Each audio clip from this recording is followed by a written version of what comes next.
नमस्कार. तुमचं काय मत आहे? तुम्हाला काय वाटतं की मुलींना संस्कार कोण देतं? म्हणजे आई देते की वडील देतं? बऱ्याच लोकांचं असं म्हणणं आहे की मुलीला जे संस्कार आहे ते आईकडून मिळतात. जर आईने मुलीवर संस्कार केले नाही तर मुलगी ही संस्कारी होत नाही. तुमचं याच्याबद्दल काय मत आहे? म्हणजे वडिलांचा काहीच रोल नाही आहे का मुलींवर संस्कार करण्यात?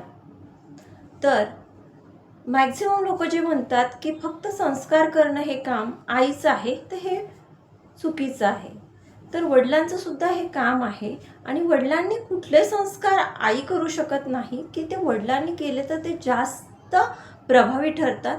हे आज आपण आजच्या या व्हिडिओमध्ये बघणार आहोत. तर काय होतं ना की आई संस्कार करते, तर आई काय शिकवण देते? तर आई म्हणजे ममता, म्हणजे ती प्रेम, संयम या गोष्टी शिकवते. इमोशन्स शिकवते की आपल्या भावना, आपला भावनिक गुंता, आपल्या भावनांची कशी कदर करावी, भावनिक नातं कसं निर्माण करावं, या गोष्टी आईकडून शिकवल्या जातात. परंतु वडिलांकडून मर्यादा, एक कसं ठाम व्यक्तिमत्व बनायचं, खंबीर कसं व्हायचं, हे शिकवलं जातं. एक धाडसी निर्णय कसा घ्यायचा हे वडिलांकडून शिकवलं जातं.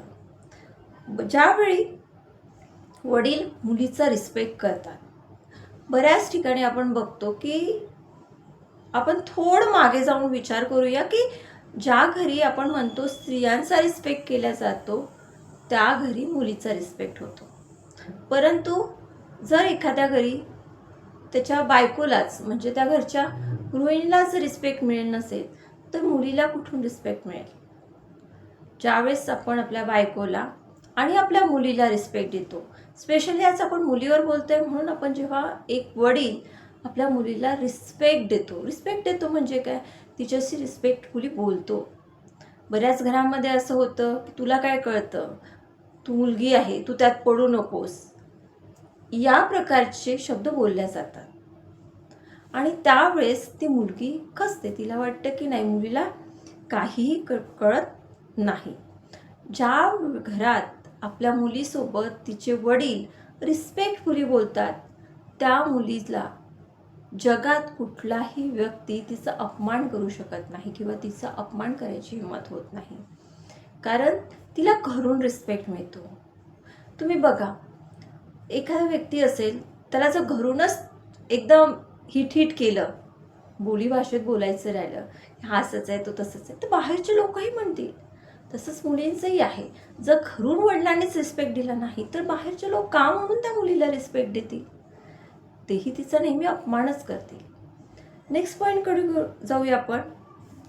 ज्यावेळेस वडील मुलीवर पूर्ण विश्वास ठेवतात, ते आपल्या मुलीला म्हणतात की बेटा, मला खात्री आहे की तू जे करणार ते योग्य करणार, तू जो डिसिजन घेणार तो योग्य डिसिजन घेणार.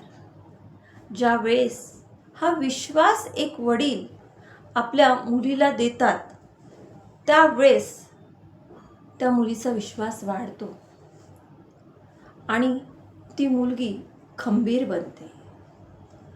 एक वडील जेव्हा म्हणतो की बेटा, माझा एवढा विश्वास आहे की तू कुठलीही सिच्युएशन आली, कसेही लोक तुझ्या समोर आले तर तू त्यांना हँडल करू शकतेस, ही कसब तुझ्यामध्ये आहे, तेव्हा एका मुलीचा आत्मविश्वास वाढतो आणि वडिलांनी दिलेला दाखवलेला हा विश्वास त्या मुलीला कुठल्या कुठे घेऊन जातो. ती मुलगी स्वतःवर विश्वास करायला शिकते, तिचा आत्मविश्वास कधीच डळमळीत होत नाही. ज्यावेळी एखादे वडील मर्यादा शिकवतात की बेटा, ही गोष्ट इथपर्यंत करायची आहे आपल्याला, या आपल्या मर्यादा आहेत. ज्यावेळेस वडील विश्वास ठेवतात आणि आपल्याला मर्यादा शिकवतात त्यावेळेस ती मुलगी त्या मर्यादेचं पालन करतं आणि आपल्यासाठी काय योग्य आहे, काय अयोग्य आहे, आपल्यासाठी कुठली परिस्थिती सेफ आहे, अनसेफ आहे, हे ओळखण्याची तिच्यात कसब येतं. परंतु दुःखद म्हणा किंवा वाईट वाटतं की असं होत नाही. आपल्या इकडे बरेचदा की मुलगी मोठी झाली तर वडील तिच्याशी व्यवस्थित बोलत नाही. व्यवस्थित बोलत नाही म्हणजे त्यांचं तिच्यावर प्रेम नाही असं नाही, पण ते स्वतःच कुठंतरी मर्यादा आणतात. नाही, माझी आता मुलगी मोठी झाली, मी आता कमी बोलायला पाहिजे, किंवा त्यांचा एक दृष्टिकोन बदलतो की नाही, माझी मुलगी मोठी झाली. जशी आईला आपली मुलं छोटी असतात तशीच वडिलांनाही छोटी असतात. तुम्ही तुमच्या मुलीला, तिला तुम्ही आलिंगन देऊ शकता. तुमची ती मुलगी आहे. ज्या मुलीला आपल्या वडिलाजवळ जेवढं सेफ वाटतं तेवढं कुणाजवळ वाटत नाही. परंतु आपण एक मर्यादा टाकतो की नाही, तू मोठी झालीस, आता नाही. आणि मग चुकतं तिथेच.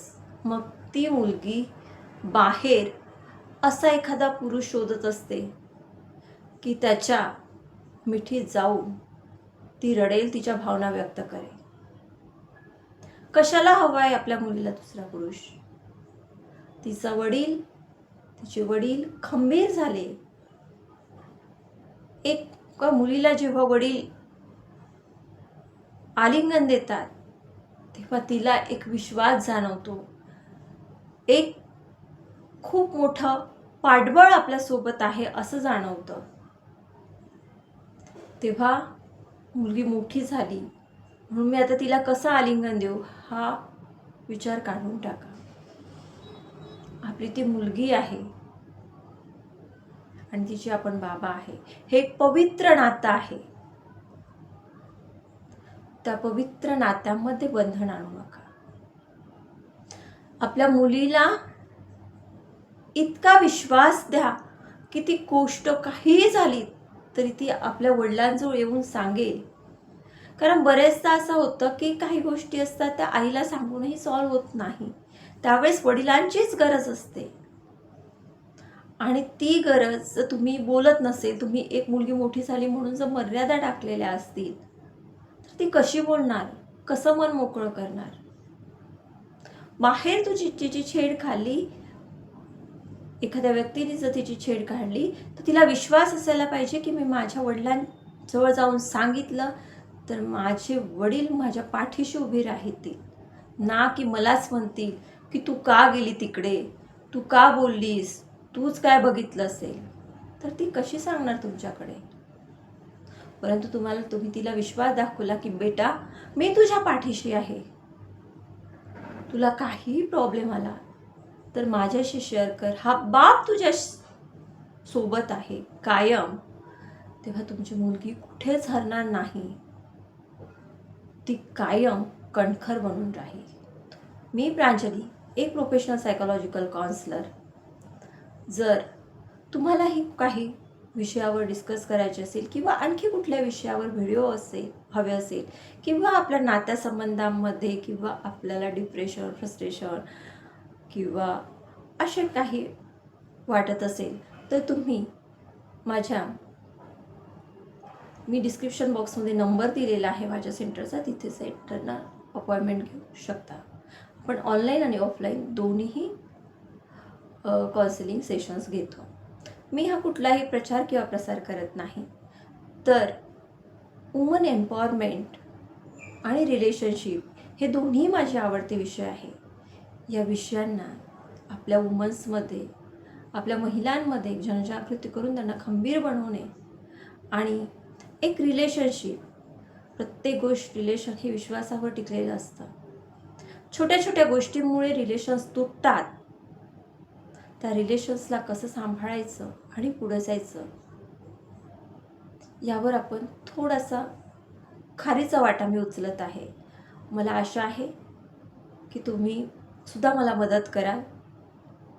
जर तुम्ही माझ्या चॅनलला भरभरून प्रतिसाद दिला तर माझं चॅनल आणखी जास्त लोकांपर्यंत पोहोचेल.